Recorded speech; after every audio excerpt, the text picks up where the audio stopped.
آپ کے سامنے میں نماز نہیں پڑھتا، آپ کو آج کیسے خیال آ گیا؟ اگر آپ پڑھا سکتے ہیں تو پڑھا لیں۔ مجھے کہتا ہم پڑھائیں گے۔ جب میرے پاس آیا میں نے پانی پیا تو پتہ نہیں اس میں کیا سیسا تھا یا کیا تھا، میرے اندر ایک زن کی آواز آئی اور اندر میرا سارا روشن ہو گیا۔ یہ بدماش لوگ اپنے اس جن کو کسی خاتون پر خود چڑھا لیتے ہیں اور خود اس کو جا کے اتار کے پیسے بٹورتے ہیں۔ ویلکم ویورز، آج سلسلہ عالیہ توحیدیہ کے شیخ قبلہ محمد یعقوب خان توحیدی صاحب ہمارے ساتھ موجود ہیں۔ تو بابا جان سے ڈسکس کریں گے کہ آج کل ڈیفرنٹ سلاسل چل رہے ہیں اور ڈیفرنٹ بزرگ چل رہے ہیں، کیا شریعت کے مطابق چل رہے ہیں اور کوئی کیا فائدے ہیں، کیا نقصان ہیں، مختلف آج کل کے بزرگ کس طرح کے ہیں، اور باقی پھر سلسلہ عالیہ توحیدیہ کے خاص تعلیمات بھی ان سے ڈسکس کریں گے۔ تو سب سے پہلے بابا جان کیا حال چال ہیں، کیسے ہیں آپ؟ الحمدللہ، اللہ کا احسان ہے۔ تھینک یو سو مچ بابا جان، آپ نے اپنے قیمتی وقت میں سے ٹائم نکالا۔ تو بابا جان کیا یہ صحیح بات ہے کہ جو آج کل زیادہ تر پیر چل رہے ہیں یہ جعلی ہیں اور حقیقت سے دور ہیں؟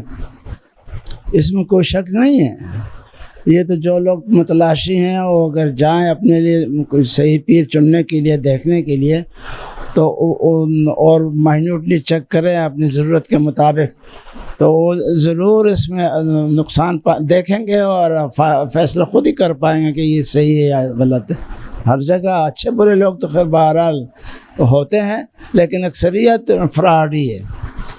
تو بابا جان جیسے سلسلہ عالیہ توحیدیہ کے بانی قبلہ محمد انصاری صاحب، انہوں نے جب اپنا سلوک طے کیا تو پہلے تو یہاں سے شروع کرتے ہیں، ان کے سلوک کے اور ڈیفرنٹ بزرگوں سے ملاقات کی تفصیلات آپ سے جانیں گے، لیکن کہ ان کے اندر یہ ذوق کیسے پیدا ہوا، بچپن سے تھا یا کس طرح سے ان کو ہے کہ میں بھی تصوف کی طرف جاؤں؟ انہوں نے اپنی کتاب میں خود یہ مینشن کیا کہ مجھے یہ قطعاً یاد نہیں کہ میں تصوف سے کب منسلک ہوا، لیکن جب سے میں نے ہوش سنبھالا میں نے اپنے آپ کو اس میں ڈوبا ہوا پایا۔ اس کی وجہ بنیاد یہ تھی کہ ایک تو گھریلو ماحول ہی ان کا تھا مذہب کا سے بھرپور، لیکن ان کے دادا اس وقت ایک جلیل القدر ولی اور بہت بڑے عالم تھے۔ ان کی زیر تربیت انہوں نے سارا کچھ انہیں حاصل بھی ہوا اور انہوں نے سیکھا بھی ان سے۔ ان کے کتب خانہ تھا جس میں 1000-2000 کتابیں تھیں اور بہت ساری کتابوں کا مطالعہ اپنے اوائلی عمر میں کر لیا، جس سے ان کے علم میں اچھا خاصا اضافہ ہو گیا اور اچھے برے کی تمیز دیکھنے میں انہیں آسانی پیدا ہوئی ان کے لیے۔ تو بابا جان یہ انہوں نے بھی کیا اس فیز سے گزرے؟ آج کل جیسے کوئی بندہ کہتے ہیں یار میں بھی چلو سلوک کی طرف اور صوفیزم کی طرف آؤں، تو ایک سچے مرشد کی تلاش کا ایک بڑا فیز ہوتا ہے۔ موسٹلی لوگ اگر آج کل جعلی چل رہے ہیں تو کیا وہ بھی اس فیز سے گزرے اور ڈیفرنٹ لوگوں سے ایسے ملے؟ انہوں نے میرے خیال اس سمجھ میں سب سے زیادہ ٹائم لیا، کم از کم 10 سال وہ اس تگدو میں رہے کہ انہیں کوئی صحیح پیر ملے۔ اور اس جیسا کہ انہوں نے ہماری ایک کتابچے میں لکھا ہے، اپنے خطبے میں لکھا ہے، وہ کہتے ہیں کہ مجھے سینکڑوں قسم کے لوگ ملے، ملنگ اور کلندر ملے جن کو سوائے بھنگ اور چسک پینے کے اور کوئی کام نہ تھا۔ البتہ ان میں کوئی برائی فرماتے ہیں کہ میں نے نہیں پائی، لیکن میں نے جو توحید کا رنگ اپنے دادا سے سیکھا تھا اس سے وہ کوسوں دور تھے، اس لیے میں نے وہ ریجیکٹ کر دیا۔ اسی طرح انہیں نوکر شاہی اور ایسے قسم کے لوگ بھی ملے، علماء ملے جو بیعت کرتے تھے، ان کا روحانیت سے کوئی تعلق نہیں ہوتا تھا، وہ صرف نماز روزہ حج زکوٰۃ کے لیے بیعت کرتے تھے۔ اور اسی طرح انہیں یہ جو بابا جان یہ جو اب آپ بتا رہے ہیں جو علماء ہیں، یہ جو مساجد میں یا مدارس میں علماء ہیں اور وہ بھی بیعت کر رہے ہیں، تو ان کے اندر مطلب روحانیت اور وہ اصل وہ چیز کیا نہیں ہے؟ یہ صرف بالکل نہیں ہے، وہ تو صرف ان کا لوگوں کو اس طرح مائل کرنے کے لیے، مذہب کی طرف مائل کرنے کے لیے نماز روزہ کے لیے بیعت کرتے ہیں، اور روحانیت کا دور سے بھی واسطہ نہیں ہے ان سے۔ اور یہ جو لوگ بابا جان اکثر ہوتا ہے کہ بھی اگر آپ صوفی بن رہے ہو تو بھائی سب کچھ چھوڑ چھاڑ کے جنگلوں میں چلے جاؤ، جنگلوں میں بیٹھ کے اللہ اللہ کرتے رہو اور دنیا سے تعلق واسطے، یہ کیسے لوگ ہیں؟ بابا جی نے یہ لکھا ہے کہ اگرچہ یہ فائدے سے دور نہیں ہے، فائدہ ہے اس میں، لیکن حضور کے صلی اللہ علیہ وسلم جو تعلیم ہے اس کے خلاف ہے، اس لیے میں نے اس کا انکریج نہیں کیا اس کو۔ اچھا بابا جان، اب یہ دیکھنے میں آتا ہے کچھ لوگ اکثر لوگ یہ کوٹ کرتے ہیں کہ یار ہم فلانے بزرگ سے ملے، انہوں نے ہمیں ایسی ایسی چیزیں دکھا دی، مطلب کوئی سکے سے دودھ نکال کے دکھا دیا، یا کوئی جو ہے اپنا پیسے وہ ڈبل کر دیے، یا اس طرح کی چھوٹی موٹی جو چیزیں دکھا رہے ہوتے ہیں، یہ لوگ پھر صحیح صوفی ہیں؟ یہ سب ٹوٹکے ہیں اور فراڈ ہے. لوگوں کو اٹریکٹ کرنے کے لیے، پیسے کمانے کے لیے فراڈ انہوں نے سیکھے ہیں اور کرتے رہتے ہیں. ان میں وہ کامیاب ہیں کیونکہ لوگ ان کو صوفی مانتے ہیں اور ان سے فائدہ اٹھانے کی کوشش کرتے ہیں. ہے سارا فراڈ تصوف کا، اس میں کوئی شائبہ تک نہیں ہے. اچھا بابا جان، آج کل ویسے اکثر لوگوں میں سننے کو ملتا ہے کہ یار ہمارے پہ جادو ہو گیا، تو جادو توڑوانے کے لیے کسی وہ بزرگ کے پاس جا رہے ہیں. تو یہ جو جنات اور موکل والے لوگ بیٹھے ہیں، ان کی کیا حقیقت ہے؟ کیا یہ لوگ اصل صوفیزم ہے یا پھر یہ لوگ صحیح راستے پہ ہیں؟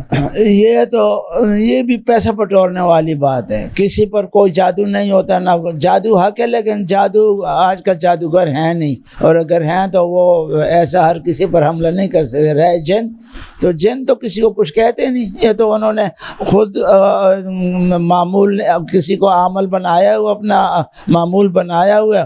اور بعض دفعہ تو یہ بدماش لوگ اپنے اس جن کو کسی خاتون پر خود چڑھا لیتے ہیں اور خود اس کو جا کے اتار کے پیسے بٹورتے ہیں. یہ سب فراڈ ہے. صحیح. تو اب بابا جان، یہ علماء بھی جو تھے وہ بھی چلے، ان کے اندر فراڈ نہیں ہے لیکن روحانیت سے خالی ہیں. جو لوگ جنگلوں میں جا رہے ہیں وہ بھی رہبانیت والے ہو گئے، جو یہ عامل وغیرہ بھی ہو گئے. تو پھر سچا صوفی کون ہے جس کو ہم کہہ سکیں گے یار یہ ٹھیک ہے؟ سچے صوفی کی پہچان یہ ہے کہ وہ شریعت کے مطابق رہتا ہے، صاف ستھرا رہتا ہے، اس کا اخلاق اعلیٰ رہتا ہے اور وہ بعمل ہوتا ہے. وہ کسی سے کوئی فراڈ نہیں کرتا، کچھ نہیں. وہ بعمل صاف ستھرا شریعت کے پابند رہ کر اپنی عبادت میں مصروف ہوتے ہیں اور مراتب حاصل کرتا ہے. تو یہ بابا جان، یہ انصاری صاحب جو بانی سلسلہ ہیں، ان کو پھر ایسے کوئی سچے بزرگ ملے جو پچھلے ساری خرافات سے دور تھے اور یہ اصل اس راستے پہ تھے؟ بالآخر انہیں اتنی 10 سال کی تگ و دو کے بعد انہیں مولانا کریم الدین جیسے صوفی ملے. وہ اپنے آبادی سے دور ایک بیابان میں چند خیموں پر مشتمل ایک جگہ میں رہتے، جس میں خیموں میں ان کے اپنے نوکر ملازم ہوتے تھے اور ایک خیمے میں خود رہتے تھے. تو ان سے ملے اور انہوں نے دیکھا انصاری صاحب نے کہ ان کا رہن سہن، عبادت اور سارا کچھ عین شریعت کے مطابق ہے. پاک ستھرے آدمی تھے اور ان کے دنیا کی اور دینی تعلیم دونوں پر عبور حاصل تھا. تو بابا جان ان سے جب ملے تو پہلی ملاقات میں ہی کیا انہوں نے پہچان لیا کہ یار یہ ٹھیک ہیں؟ اور پہلی ملاقات میں آپ ان کی صحبت 6 گھنٹے تک صحبت میں رہے اور ان سے مختلف قسم کے سوال اپنی تسلی کے لیے کیے اور انہوں نے تسلی بخش جواب ان سے پائے. تو پھر انہوں نے گزارش کر دی کہ مجھے آپ بحث کر لیں. اگرچہ مولانا صاحب نے فرمایا کہ بھئی آپ 2-4 دفعہ اور ہمیں ملیں جلے، ہم دیکھیں آزما لیں اسی طرح، کیونکہ بیعت ہونے کو اتنا آسان نہیں ہے. تسلی کرنے کے بعد بیعت ہو جانا کوئی جلدی نہیں ہے. لیکن آپ نے کہا کہ میں نے جو کچھ دیکھنا تھا دیکھ لیا، آپ مہربانی کر کے مجھے بیعت کر لیں. پتہ نہیں پھر مجھے موقع ملے نہ ملے، چنانچہ بیعت ہو کے اٹھے. اچھا بابا جان، آج کل نا لوگ اکثر پوچھتے ہیں کہ یار ہم اب نماز بھی پڑھ رہے ہیں، روزہ بھی رکھ رہے ہیں، زکوٰۃ بھی دے دیتے ہیں اور حج بھی سال میں جب اللہ مطلب زندگی میں ایک دفعہ توفیق ملے کر لیتے ہیں، تو یہ سارے ارکان اسلام تو ہم پورے کر ہی رہے ہیں. تو ہمیں پھر صوفیزم میں آنے کی کیا ضرورت ہے؟ یا پھر وہ یہاں پہ ہم کیوں ہیں؟ ابھی یہاں پہ آگے ہمیں کیا ایسا مل جائے گا؟ یہ بہت اچھا سوال کیا آپ نے. یہ صوفیزم نماز روزے حج زکوٰۃ کے لیے اگرچہ یہ ایک مسلمان کی حیثیت سے ان پر یہ فرض ہوتا ہے، ان کے بغیر وہ پاک صاف صوفی اور تصوف کے عامل نہیں بن سکتے، لیکن اصل میں تصوف مختلف غیر مرئی چیزوں کو ڈیل کرتا ہے.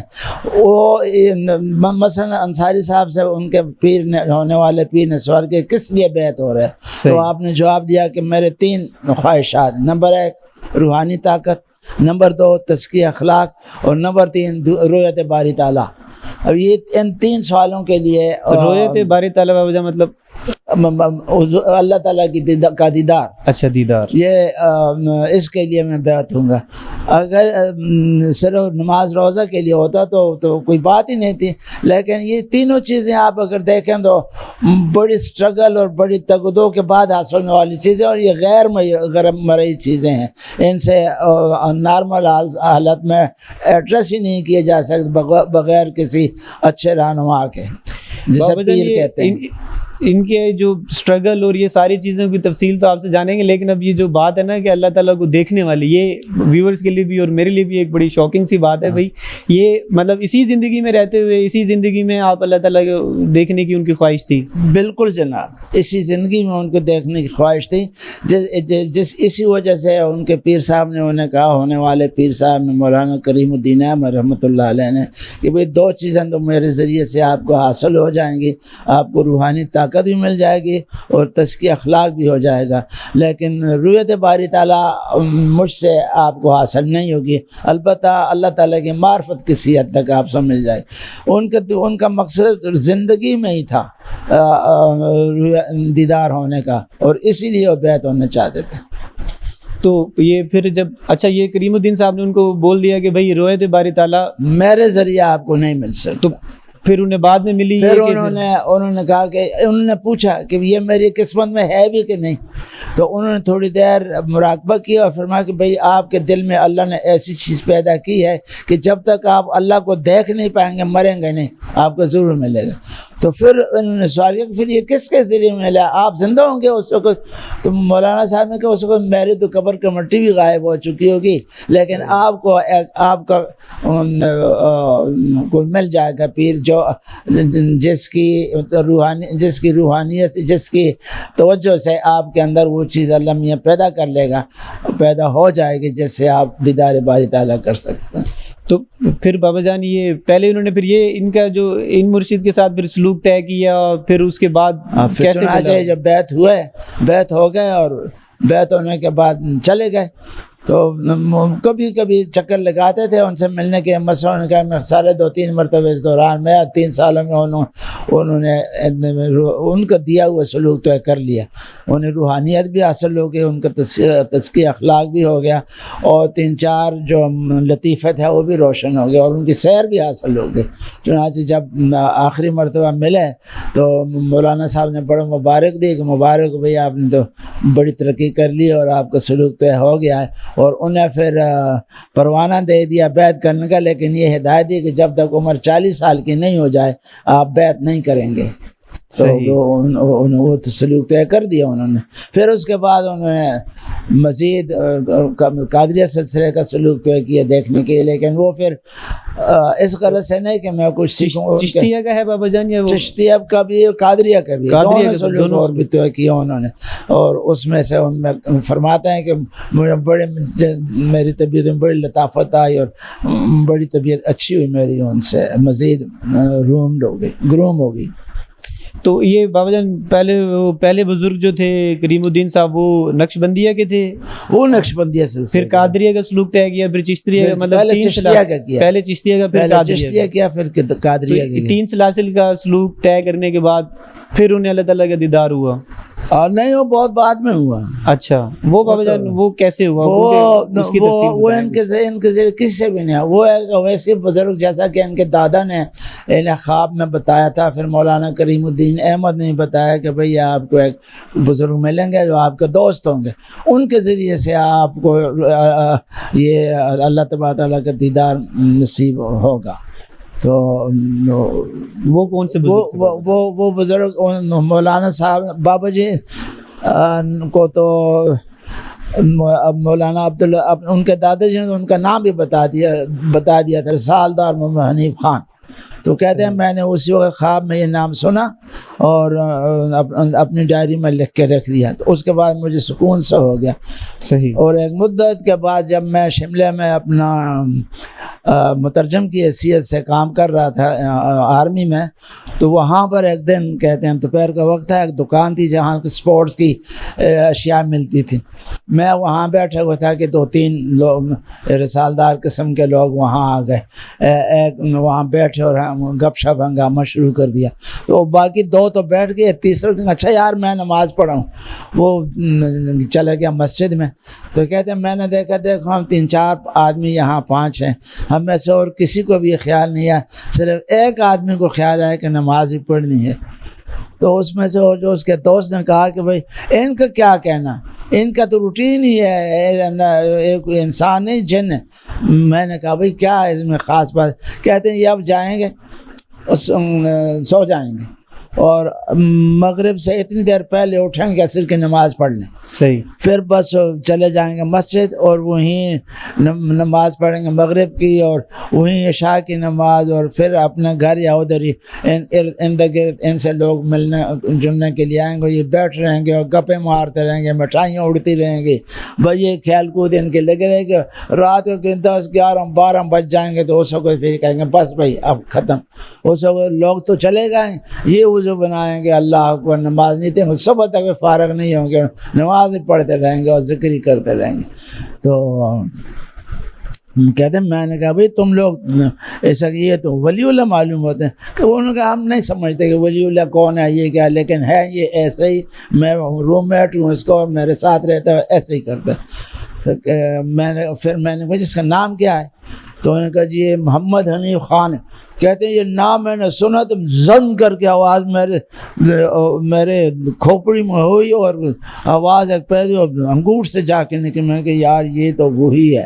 بس کہتے ہیں میں وہاں سے خاموشی سے اٹھا اور مسجد کے آگے جائے کھڑا ہو گیا. تو جب یہ نماز پڑھ کے واپس آئے تو میں نے کہا السلام علیکم. وعلیکم السلام. کہتے ہیں میں نے کہا میں آپ سے بیعت ہونا چاہتا ہوں. کہتے کیا بیعت ہونا, ہم نہ بیعت کرتے ہیں نہ ہوتے ہیں, ہم یہ کام نہیں کرتے. صحیح. کہتے جی اگر آپ نہیں کریں تو مجھ سے بیعت ہو جائیں. میرے پاس باقاعدہ پروانہ ہے بیعت کرنے کا, میرے مرشد کا ہدایت دی ہوئی ہے مجھے کہ تم بیعت کر سکتے ہو, میرے پاس وہ موجود ہے, مجھ سے بیعت ہو جائے اگر آپ نہیں کرتے تو اس نے کہتے ہیں ایسا تھا. کہتے آپ نے کیا رکھا ہے, تو کہتے ہیں میں نے کہا پھر آپ بیعت کر لیں, مجھے کو نہیں رکھا, آ جائے گا مجھے. کہ اور جائے ایسی باتیں راستے میں کھڑے ہو کے نہیں ہوتے, کل آپ میرے کوارٹر میں آ جانا, وہاں بات کریں گے. ٹھیک. میں نے کہا بہت اچھا, میں چلا گیا. اب میں نے اس کے ساتھ پیچھے جا کے اس کا کوارٹر دیکھ لیا, اس کا نشان لگا لیا کہ کل میں مجھے تکلیف نہ ہو. تو اگلے دن چھٹی کا وقت ہوا تو یہ آئے میرے سامنے سے گزرے, گھر چلے گئے.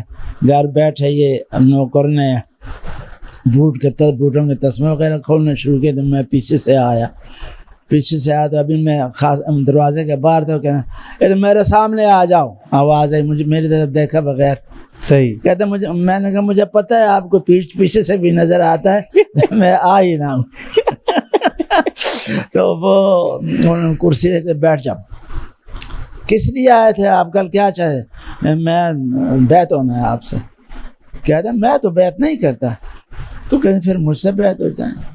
دو ہی باتیں ہیں, تیسری بات کوئی نہیں. آپ میں کیا رکھے بیعت, تو پھر مجھے بیعت کرنا. صحیح. اچھا پھر میرے بیعت کرنے کی 3 شرطیں ہیں بھائی, اور تینوں شرطوں میں 100% کامیابی حاصل کرنی ہے. اگر کامیاب ہو گئے 100% ہم آپ کو بیعت کرنا ہے. صحیح ہے. مجھے منظور ہے. تو کہتے ہنستے ہوئے کہا او شطرنج کھیلنی آتی ہے؟ کہ میری تو زندگی شطرنج کھیلتے گزر گئی. کہتے ہیں میں اپنے پلٹن کا چیمپئن. کہتے ہیں مجھے پتہ ہے آرمی کے چیمپئن کیا ہوتے ہیں, آپس میں چیمپئن بنتے ہیں, آپس میں سارا کچھ ہوتے ہیں. سویلین آدمی سے آپ کھیلیں گے تو پتہ چلے گا آپ کتنے بڑے چیمپئن.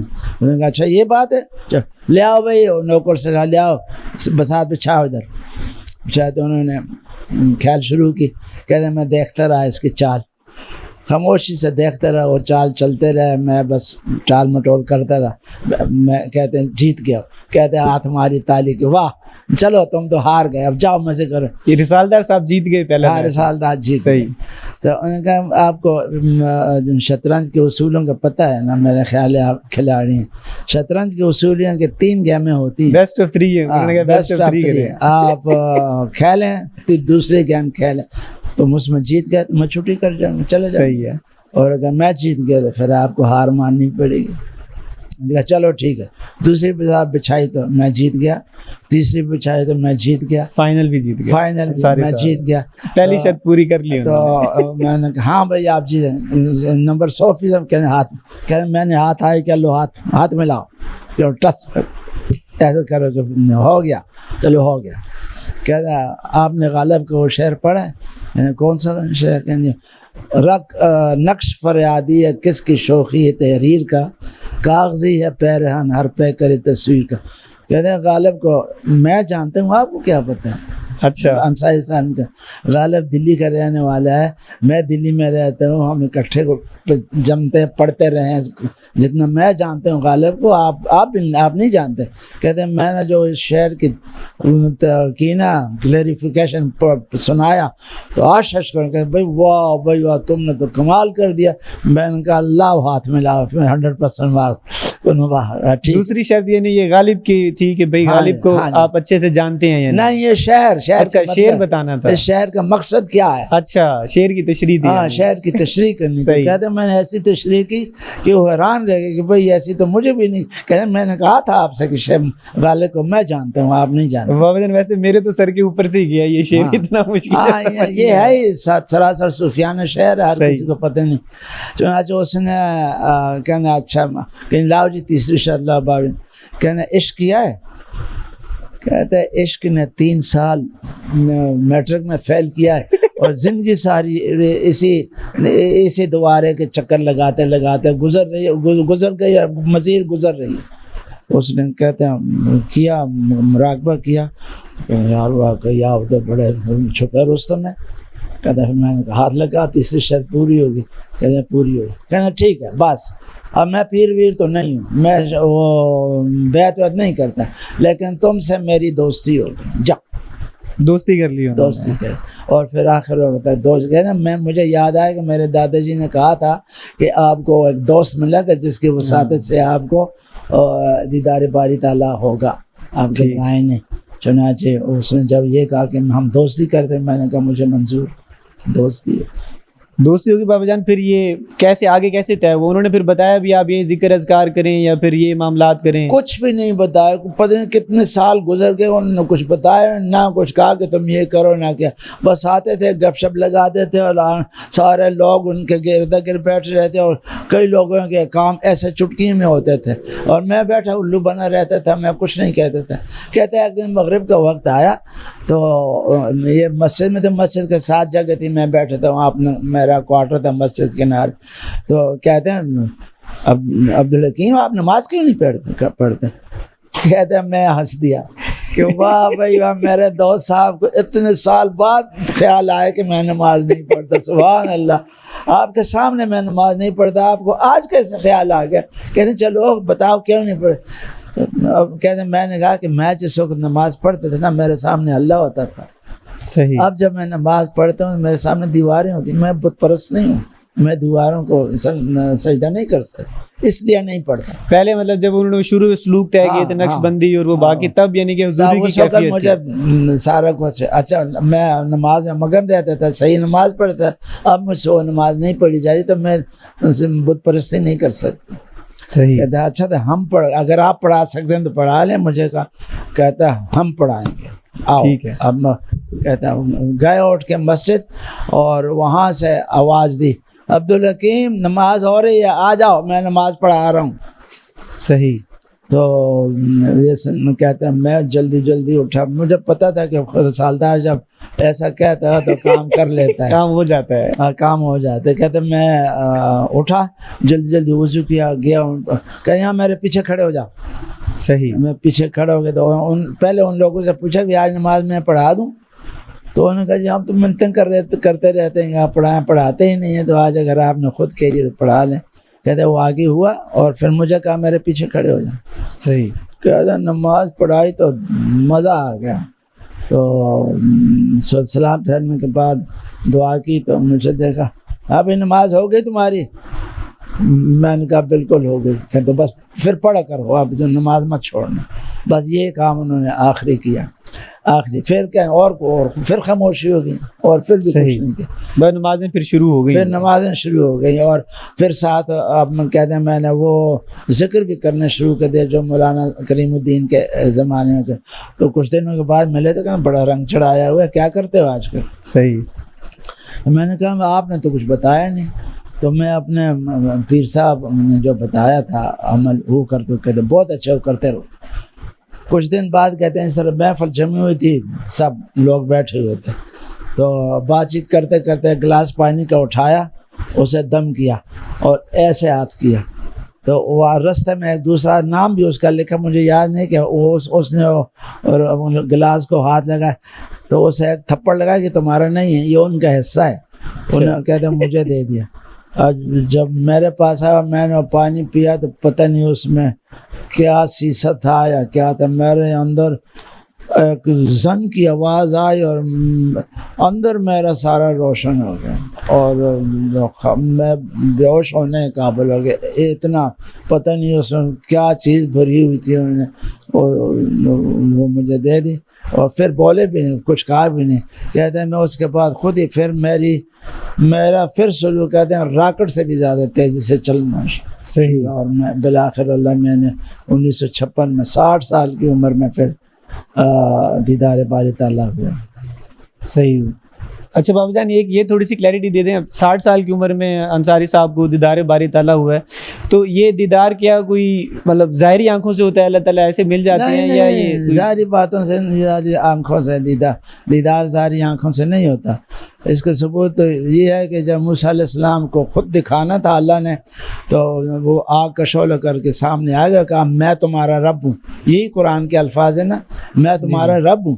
جی اننی انا اللہ لا الہ الا انا، میں تمہارا رب ہوں. لیکن جب موسیٰ علیہ السلام نے خود درخواست کی کہ مجھے نظر آئے تو انہوں نے کہا مجھے نہیں دیکھ سکتے. یہ ہے ہاں جی بالکل ہے. یہ ویسے بابا جان اکثر لوگ کہتے ہیں کہ جب موسیٰ علیہ السلام کو دیدار نہیں ہوا، انہوں نے اللہ تعالیٰ سے کہا کہ بھائی دو ثبوت ہیں. ایک تو ان جو پہلے نظر آیا اور خود اس نے کہا کہ میں تمہارا رب ہوں، تو وہ کیا تھا؟ ہاں جی وہ پہلے والا جب وہ مدین سے واپس آ رہے تھے. پہلی بات. دوسری جس وقت وہ بے ہوش ہو گئے اس کے بعد، اور جب ہوش میں تو سب سے پہلے اس نے سبحان ربی الاعلیٰ کہہ کے اور کوئی ایسی آیت میں الفاظ ہیں وہ پڑھے. وہ کس لیے پڑھے؟ وہ انہیں دیدار ہوا تو انہوں نے شکر ادا کیا اور اللہ کی تسبیح کی نا. ایسا تو نہیں کہہ دیا. جب انہیں ہوش میں آئے اور انہیں جو کچھ بے ہوشی کے دوران میں نظر آیا وہ یہی تھا کہ اللہ میاں کے دیدار انہیں ہوا اور اس نے ہوش میں آتے ہوئے وہ الفاظ دہرائے الحمدللہ سبحان اللہ. کوئی ایسے الفاظ موسیٰ علیہ السلام دہرائے. اس بات کا ثبوت ہے کہ انہیں اس دوران میں دیدار باری تعالیٰ ہوا. چنانچہ یہاں باری یہ دیدار جو ہے ان آنکھوں سے نہیں ہوتا، روشن آنکھوں سے. دل کے اندر اللہ میاں ایک آنکھ پیدا کر دیتا ہے، اس سے دیدار باری تعالیٰ ہوتا ہے. اچھا بابا جان یہ چلیں انصاری صاحب کو تو دیدار باری تعالیٰ ہو گیا. آج کے دور میں اگر کوئی بندہ یہ کہتا ہے کہ یار میں بھی یہ کرنا چاہتا ہوں تو اس کے لیے بھی کوئی ہے کوئی؟ دیکھو جی اللہ تعالیٰ نے جس کی یہ فطری خواہش ہو، بالکل جیسے بھوک پیاس یہ فطری خواہش جیسے ہو، تو اب بھوک کے لیے ہزاروں قسم کے معقولات پیدا کیے ہوئے ہیں، پیاس کے لیے ہزاروں قسم مشروبات ہیں، سیکس فطری چیز ہے تو کیا نہیں اویلیبل، سارا کچھ اویلیبل ہے وہ پورا کرنے کے لیے. تو یہ تو بڑی ناانصافی ہوگی کہ ایک آدمی کو اللہ کا دیدار کی فطری خواہش ہے اور اسے نہ ہو، یہ ناممکن ہے.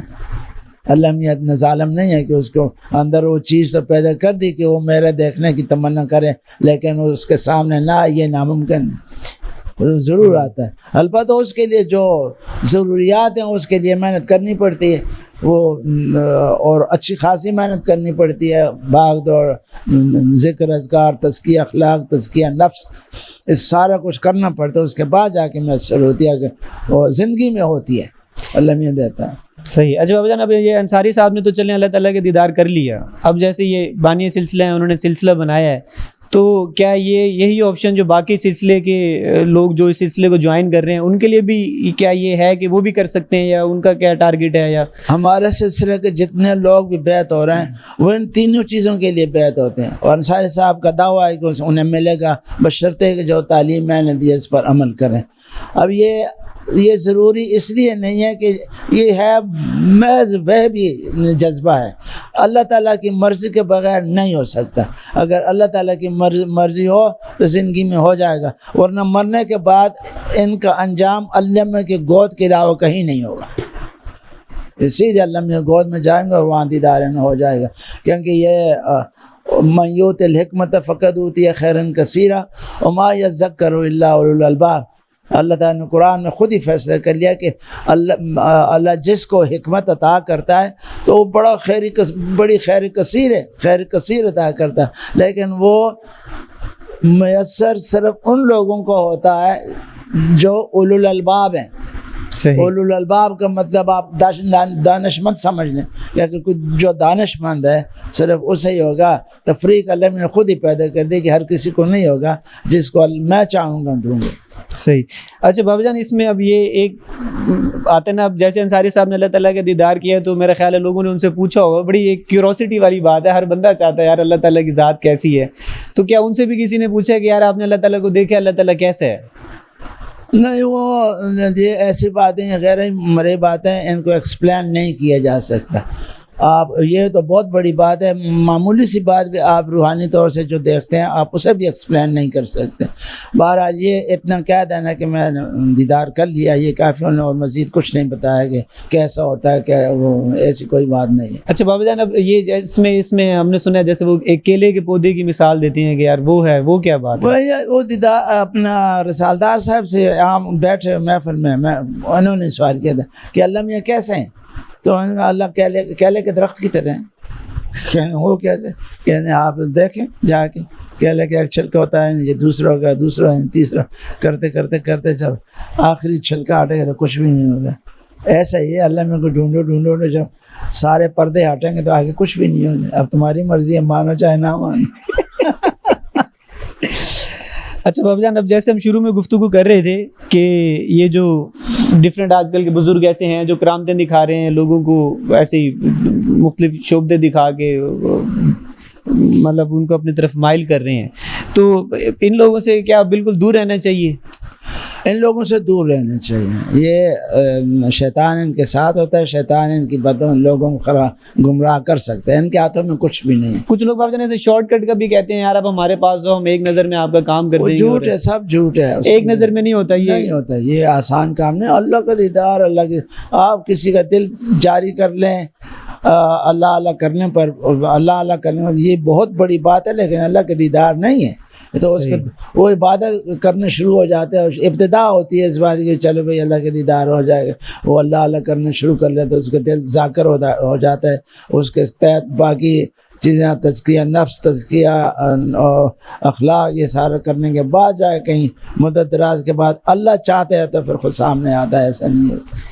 تو بابا جان بس یہ آخری گفتگو کا اختتام کرتے ہیں اس بات کے اوپر کہ اب چلیں جو شخص چاہتا ہے کہ یار میں اللہ تعالیٰ کو دیکھنا چاہتا ہوں، وہ پھر کیا کرے؟ اس کے لیے کیا حکم ہے؟ یہ جیسا کہ اللہ نے قرآن پاک میں کہا ہے کہ بھئی اس کام کے لیے اللہ وسیلہ پیدا کرو. تو وسیلہ مرشد جو ہے نا ضروری ہوتا ہے. وہ بیعت کرے اور بیعت کرنے کے بعد جو تعلیم اسے ملے اس تعلیم پر عمل کرنا شروع کرے. اور کوئی وجہ نہیں کہ اگر وہ اللہ تعالیٰ نے اس کے اندر وہ چیز پیدا کی ہے تو وقت کے ساتھ ساتھ وہ اگر اپنی تزکیہ کر لیتا ہے، اخلاق کا تزکیہ نفس کر لیتا ہے تو اللہ تعالیٰ کا دیدار ہو جائے گا اسے. اور اگر اس کی قسمت میں نہیں ہے زندگی میں تو مرنے کے بعد تو مرتے ہی اس کا انجام اللہ کی گود کے علاوہ کہیں نہیں ہوگا. یہ ناممکن ہے کہ آدمی کو خواہش ہو اور وہ اس میں کامیاب نہ ہو، یہ نہیں ہو سکتا.